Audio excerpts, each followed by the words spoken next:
So recently I did another pen lot. And in case you haven't seen one of these videos before, that's when a seller on some sort of marketplace like eBay has a bunch of items. They don't know what they are. So they just kind of lay them out and say, hey, I'm not testing these things. I'm not explaining them. I'm not researching them. Buy them or don't buy them. There's no warranty expressed or implied. And then you could take a gamble on them if you're so inclined. I've done this a few times and had really good results, but I've been burned a few times as well. So I wanted to show everyone the latest one. This one cost me about $30. And this is kind of one of the sketchier ones I've purchased, but I picked it up because of a few different items that looked interesting. One of them was this pen, another one was this one, and one or two more, which we'll get into. But let's hop into this lot. And remember, this one cost me about between $30 and $35. I forget exactly. So this one had a few packets of lead, which are, not particularly useful as far as a pen lot goes, but they won't go to waste. So there's these two Pentel 0.5 millimeters. One's HB, one's 2B. It's nice that they're packaged and labeled. That's handy. There's this one, which is blue, which is pretty cool. 0.5 millimeter, which is typically what I use day to day. It doesn't say a hardness on it, but interesting. And then there's this. So this is Pentel High Poly. This is a little bit more fancy, I think. It's a 0.7 millimeter. I don't know what I'll use this in, but I'll figure out something. And there's this old Stadler Mars 0.5 millimeter. So that's pretty cool. So I'll write down the values of these things just so we can keep track. So I'd say like pencil lead rather, maybe $5 in value. Let's move on. This one looked a lot like a Lamy to me. Looks like a Lamy ST ballpoint. It's definitely not. It's a Pentel, and I can't quite make that out. Maybe a micro wear. I cannot make it out. But this is a kind of old school Pentel ballpoint in, condition. Not too fancy, but it's actually okay and interesting pen. It looks a lot like a Lamy with this extended tip. Not something I would have purchased on my own. You can see it has this old school refill in it. I don't even know what size refill this would be, but definitely that's an odd one. So all metal though, and it has a clip kind of like the Rotring Jazz, which is pretty cool. I would put this one at maybe, let's see if it writes first of all. Does not really write. I'd put that value at about $5.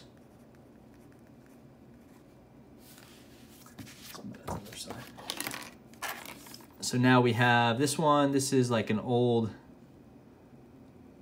can't see what that I can't see what that says. This is just kind of old advertising type pen. It is metal, but does not really function well. It's got a pretty serious gouge there. That one's just a complete write down. This one says Faith Love on it, so that's interesting. Looks like a Parker clip, but my guess is this is not a Parker.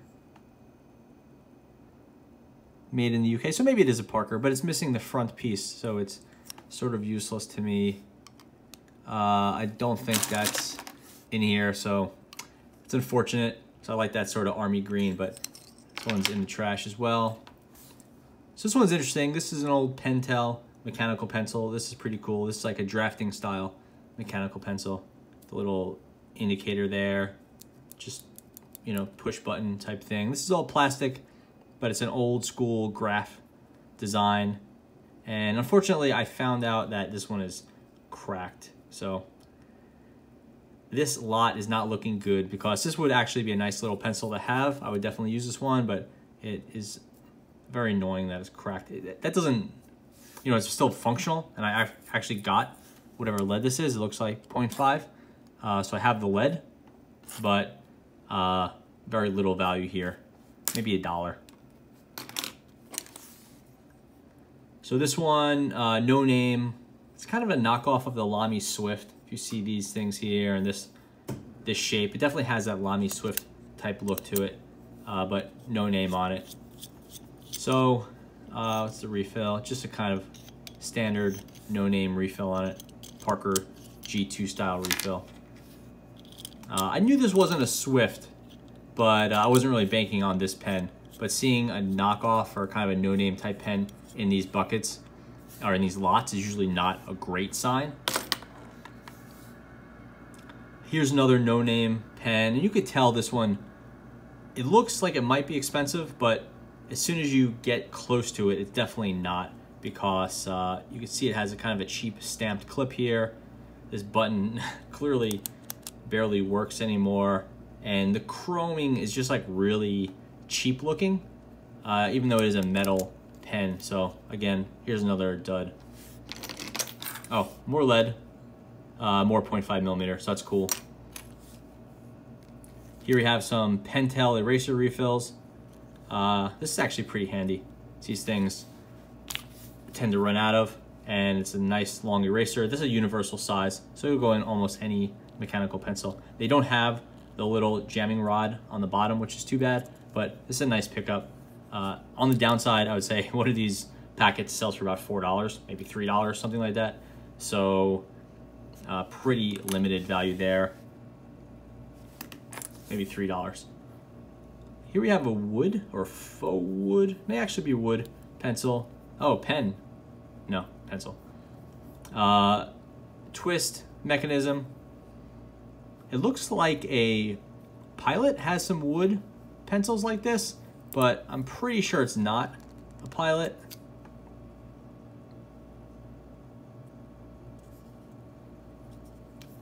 I don't see any markers on it at all indicating what company makes it, which is too bad. If this was a Pilot, it would be a really nice pickup, but I'm almost positive it's not. But it is an okay looking 0.7 millimeter mechanical pencil, and it writes. Call it $5 for that one.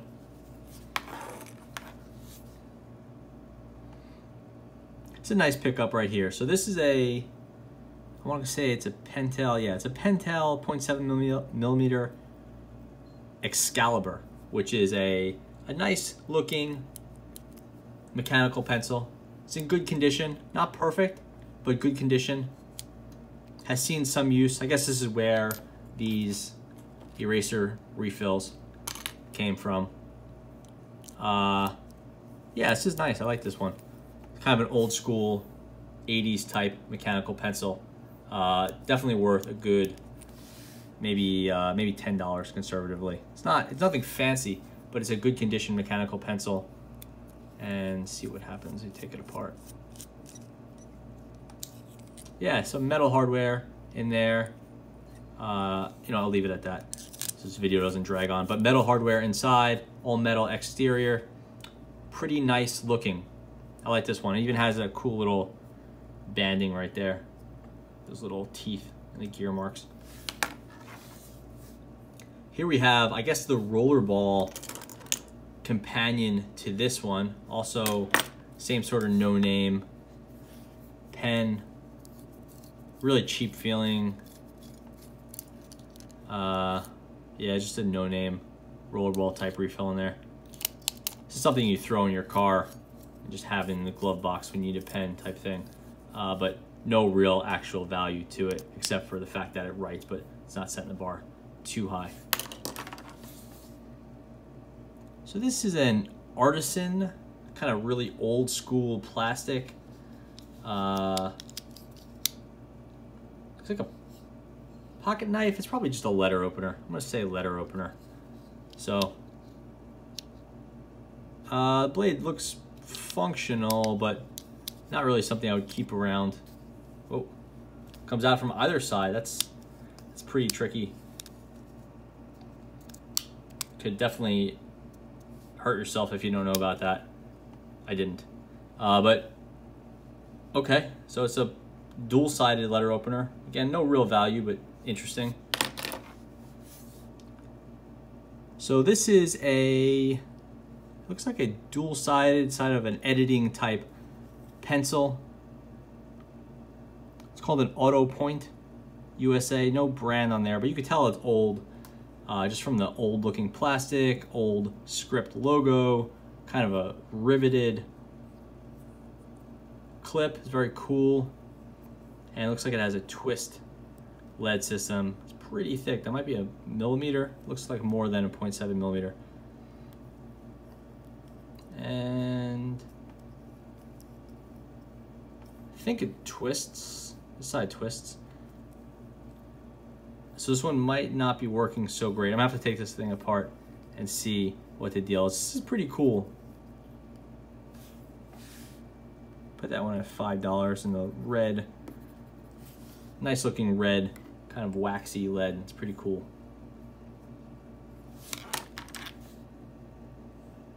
So this might look like a Parker, but it's actually, oh wow, this is an old school Uniball made in Japan. Might be called the Uniball 500. I'm not familiar with this model, but that's actually pretty cool looking. Plastic has seen better days. It's definitely old, a little scratched up. And then, okay, so it has like old school refill in it. Uni Mitsubishi refill. It's too bad this piece is all plastic, otherwise this would be a nice little pickup. But this is like an old school Uniball retro rollerball. Kind of cool. It actually writes too, so it's a Uniball. And maybe it's called the 500.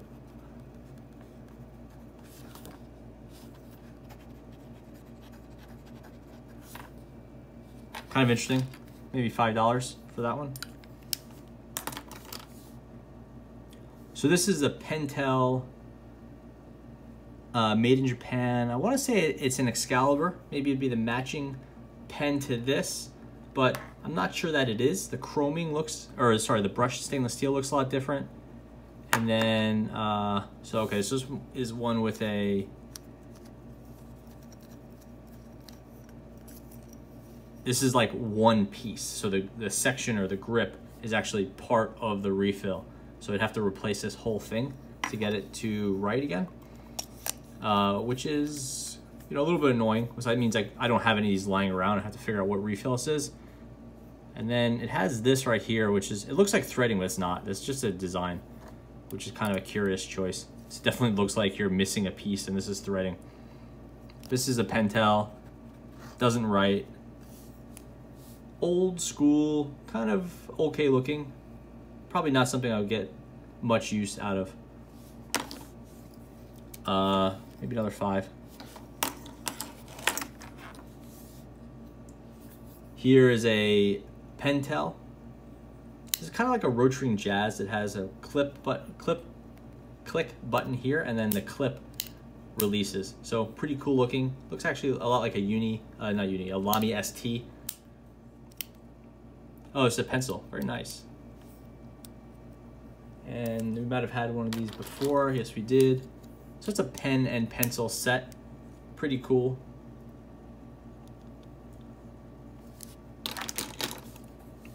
So this is kind of an old school Lamy with a sort of stormtrooper look. It's definitely not in great shape. So if I was buying the lot for this, which I kind of sort of was banking on this one having a lot of the value, I definitely missed the mark there. And it's a Lamy rollerball. Uses an old school Lamy refill, an M61. So that's prior to the M63 refill. And this one's not coming in and out great, so something's not right there. I'm guessing the ink cartridge exploded.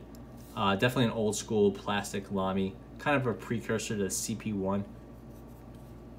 These look like rubber O-rings, but they're not. They're actually hard plastic built into this plastic.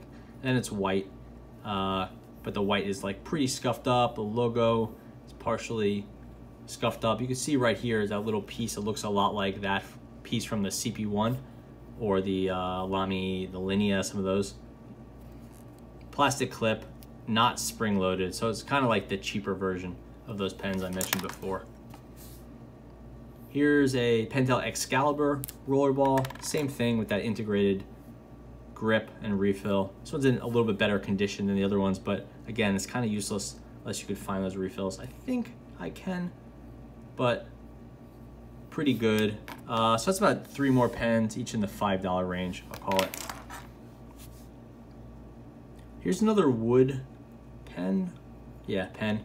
No brand. Chesterfield. It's not a pen brand. Chesterfield makes, I'm not sure what, like cigars or something like that, I think. Maybe cigarettes, I'm not really sure. So this is kind of, yeah, just a no-name kind of ballpoint. Probably a advertising or promotional item. No real value here. Kind of a weird industrial looking clip. Not really my cup of tea. This is looks like a Barlow pen. Very slow turning there. Another wood pen, rubber grip. Same sort of not so great feel to it. Again, another one with no real actual value, unfortunately. Then last we have this. This was kind of cool looking. This is a X-Acto, you know, like X-Acto knives. And then opening it up, it is called the Professional Swivel Knife, which is not something I've seen before. And so it's got a metal body, knurling, a little Allen head, like a 5mm Allen head there. I don't know what this is. Looks like this thing pushes down, but this thing is stopping it. I actually played with this one for a few minutes before the video. And I don't know if this thing pulls or pushes, but I'm afraid to play with it, which there's probably a pretty sharp blade somewhere in here, it being an X-Acto knife. But this is like, I think just a little cutter that you would use to like cut, you know, you can get like a single piece of paper and put it down on top of a piece of cardboard and do a swivel cutter, so it could probably trace out or cut an intricate shape. It has these tiny little triangular blades here, and yeah, some instructions, so I'll figure it out. This one's kind of cool. I wouldn't put the value at more than maybe $6 or $7. So call it 5 again. So total value, my notes are in shorthand, so maybe 5, 10, 30. Yeah, you know what, I would say that if you got all this stuff and you summed it up, it's about $30 worth of value. But, you know, that's really stretching it. With saying this pen is worth $5, it's like, yeah, maybe that's true. But if you never use it and it just sits in your drawer forever and you keep telling yourself it's worth $5, then it's not really worth anything. At least that's my general take on it. There will be some stuff here I will use. Like this Pentel set is pretty cool. This one I'll actually probably get the most use out of, this Pentel. I don't know the name of it, but I believe these are still sold today. And then these roller balls, I'm gonna try to actually find the refill for that. I think those are pretty cool. And then, yeah, that's about it. I would say this one was not a complete loss, but definitely not a win. So there you go. Thanks for watching.